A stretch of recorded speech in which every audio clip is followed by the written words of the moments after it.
So as Simon said, I'm a senior manager at EY. I work in diversity and inclusion advisory, so that's different to our internal team who do all the great work for our people. I actually work with clients in the market, helping them with their D&I challenges.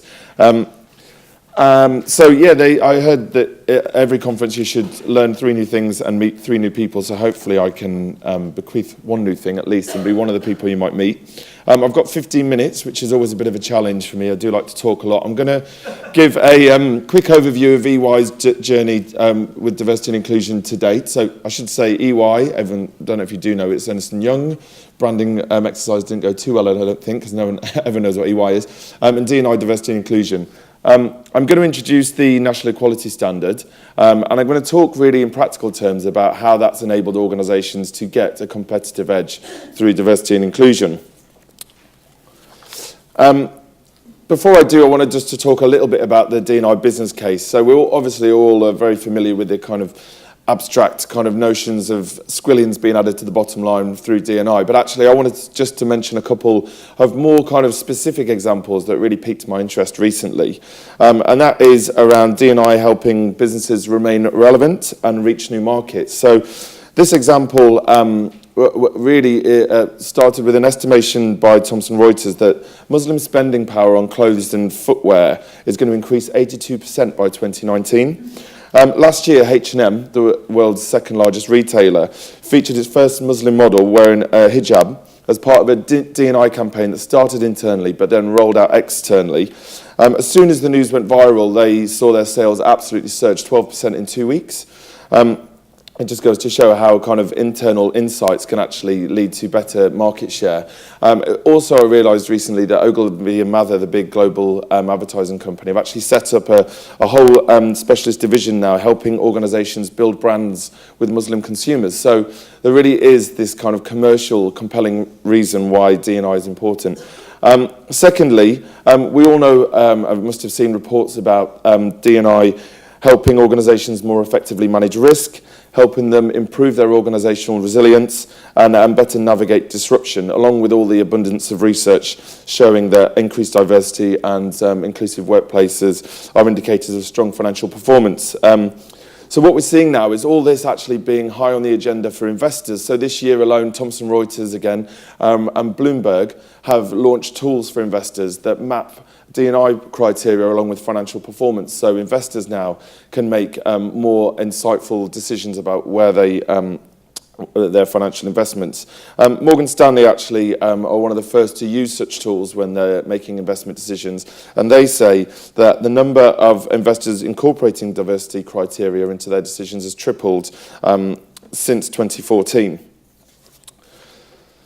And of course, we see time and time again organisations that do demonstrate a compelling commitment to D&I, particularly in sectors that are considered behind the curve, such as construction or insurance, really do benefit from kind of taking pole position and having this huge brand differentiator in terms of their customers and their employer brand.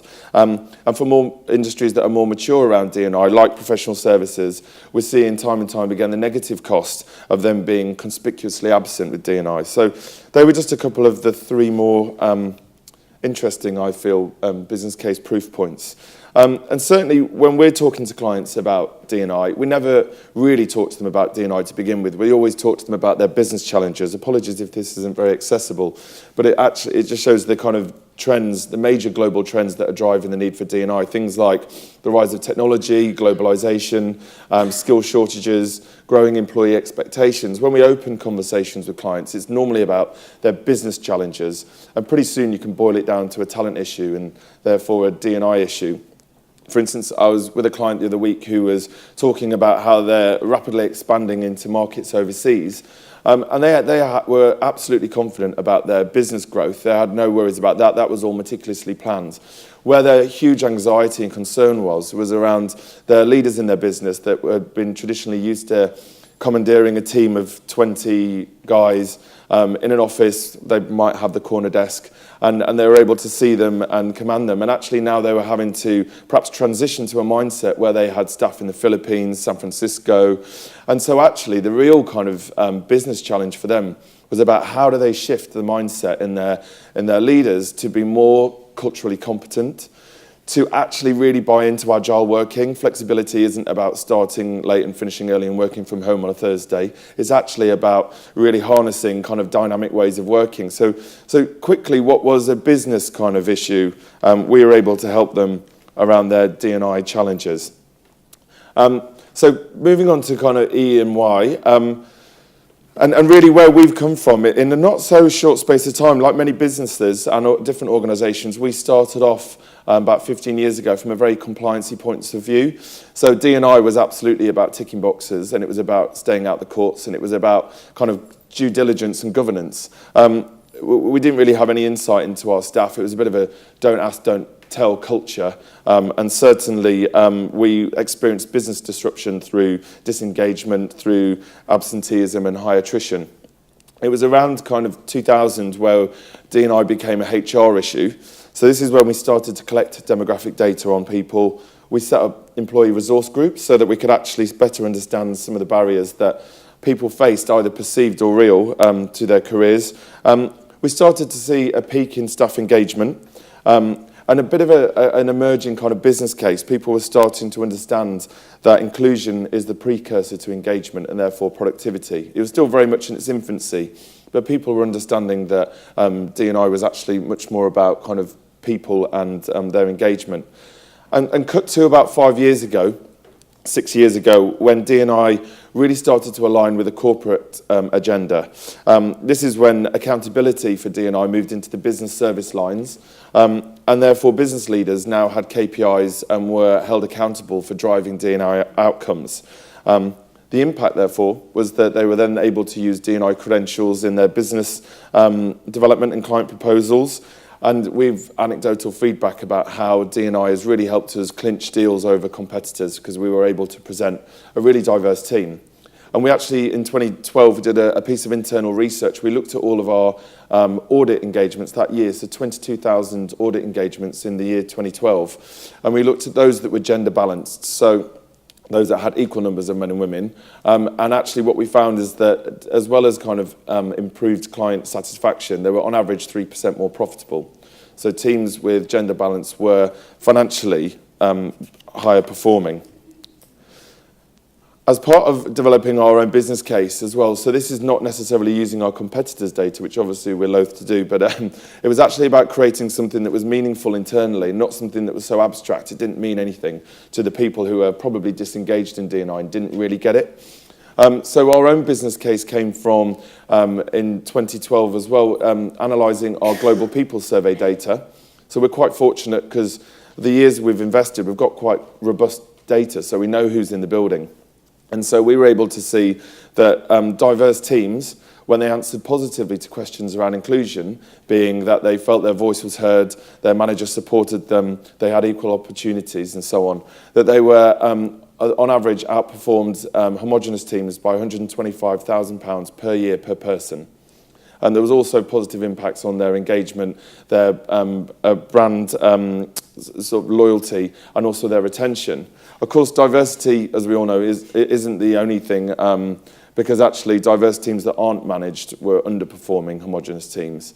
So that's where we realised that actually inclusion, and inclusive leadership particularly, was key to success. So our D&I approach, really, I've boiled it down into three kind of major components. So first of all, people, and this is this is the smallest part as far as I'm concerned. This is our great and amazing, vibrant employee staff networks. I'm a member of two and really enjoy being part of them, and we run a whole manner of different career building opportunities, sponsorship opportunities where we can learn new skills about confidence and managing year-end appraisals and so on. So that's about kind of creating opportunities and platforms for people and helping raise their visibility, but it only goes so far, of course. Processes is where I think it's most interesting, is where you actually embed D&I into talent management at an operational level and also individual level.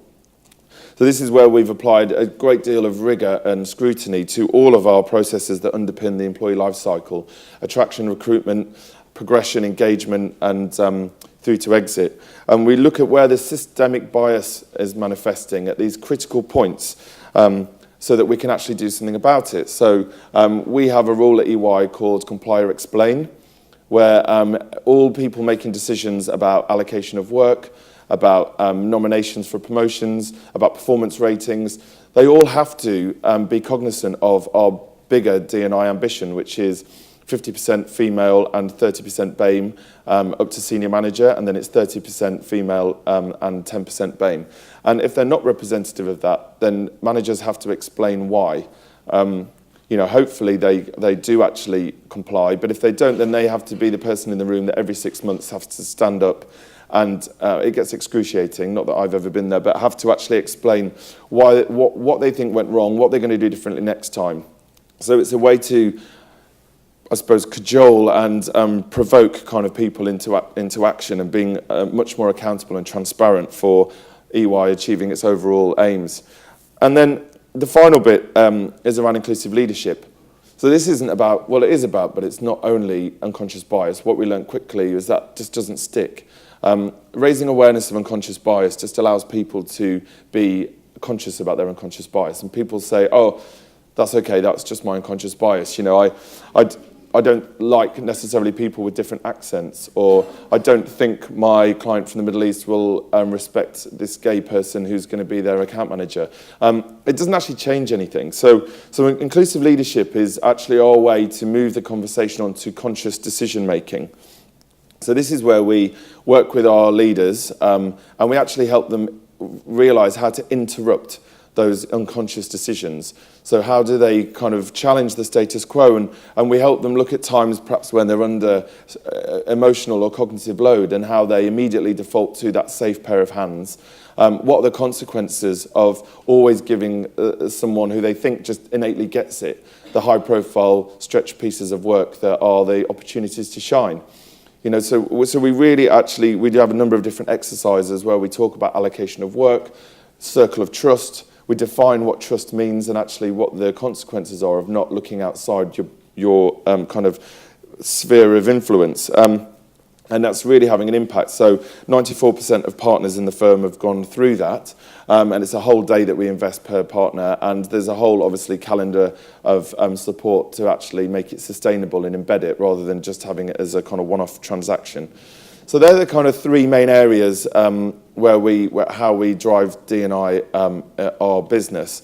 And because this session that I'm talking about is a competitive edge, obviously I need to talk about the National Equality Standard. And this is, I suppose, EY's kind of competitive edge.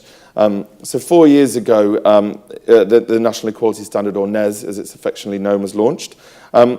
It's a best practice framework for D&I, and it's designed by businesses for businesses. So the NES has an independent board. I think it's really important to mention. So that's made up of a whole range of different organisations, the Home Office, Microsoft, Vodafone, also the Equality and Human Rights Commission, the CBI. So it was an independent group of people that authored the framework. It isn't just EY kind of and our wisdom. And it tests organisational proficiency across all protected characteristics and also social mobility. So it's a real one-stop shop for all kind of traditional areas of diversity and also emerging focus areas. And we look at the entire employee life cycle. And we also have an entire section at the end which looks at external engagements. So that's clients or service users, that's comms, it's CSR, and it's suppliers.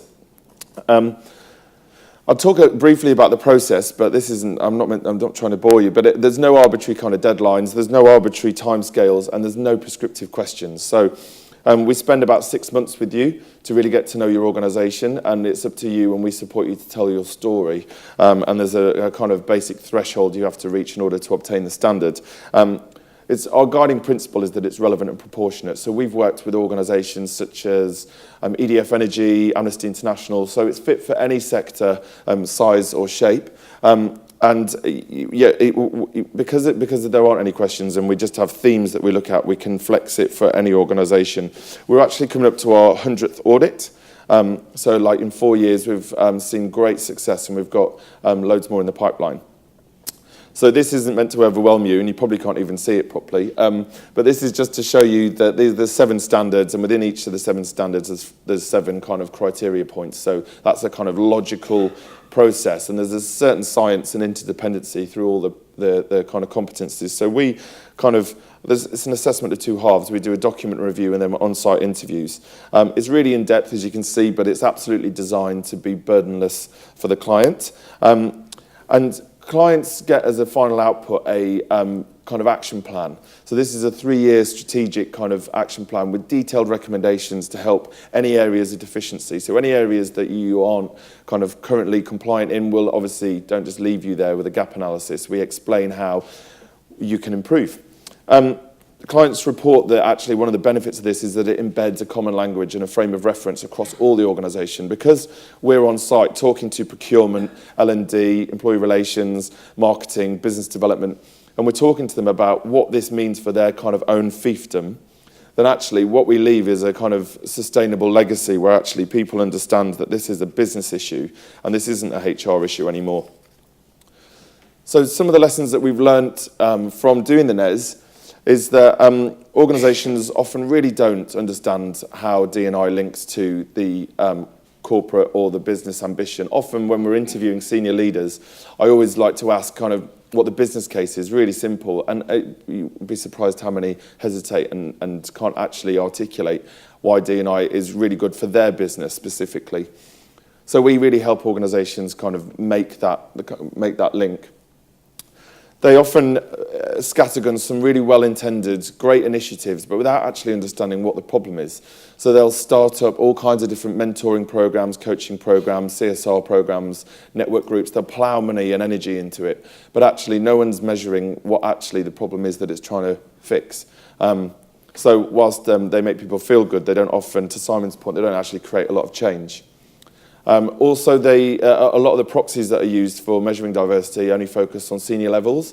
They focus on token hires at kind of most senior levels, but they often seldom do they actually look at the kind of diversity of their pipeline, which is really where sustainable change is going to happen. They try and fix the people. This is such a funny one. So there's some really hilarious kind of experiences I've had of people's kind of a way to tackle gender inequality is signing up to things like handbags in the boardroom, or they're teaching women to negotiate harder or wear trousers, but actually they're not looking at the structure of power that's prohibiting this meritocracy. They're just trying to help women lean in more, which again, is great to a point, but actually it's not going to make anything change. And finally, very seldom do organisations effectively measure impact and success. So again, we've got multiple examples of organisations who have spent money on flying Martina Navratilova around the world to do executive breakfasts, but actually there's no return on investment that they've measured. So whilst again it's raised profile and made people feel good, it hasn't necessarily made any difference, which is surely the point. Couple of minutes, sure. Yes, sorry, I knew I'd like to talk a lot. So really quickly, this is my final slide, and this is just to give you some, I suppose the main point of my presentation, to give you some practical examples of how the NES has really helped organisations. So first of all, you've got to get your house in order by attracting diverse talent. So it's about removing barriers, right? So thinking of a couple of examples, we've done 8 law firms now through the National Equality Standard, and what we know is that one of their major priorities is around social mobility. So and there's lots of kind of activity happening there. We've helped one of the first organisations, so that's a few years now, so we can actually see impact. Look at the universities that they traditionally fish in. Why do they have attainment university names? Why do they have individual names on CVs? How do they embed meaningful targets for recruitment at the attraction and all the way through the interview process on an individual and an organisational level? And that's actually they've seen significant difference. Also, in the defence sector, we were looking at why certain communities are reluctant to join the military. It might feel like common sense, but actually through the process we were able to help them see, don't just make outreach opportunities for those young people that you're trying to target in those communities. It's about who are the key influencers, the parents and the community leaders who are actually going to be the ones that are going to enable success. But if you do that long on each of those quarters, that's going to be another 8 minutes. So it really is 30 seconds. Right, 30 seconds, okay. So Employee Insights, we help them redesign their employee resource groups and the to next actually... quarter? That's right. I'm not going to be able to do it, so I'll just say that, yeah, the NES has helped people actually win bids. There There we go. Thanks. Sorry, I felt. Yeah.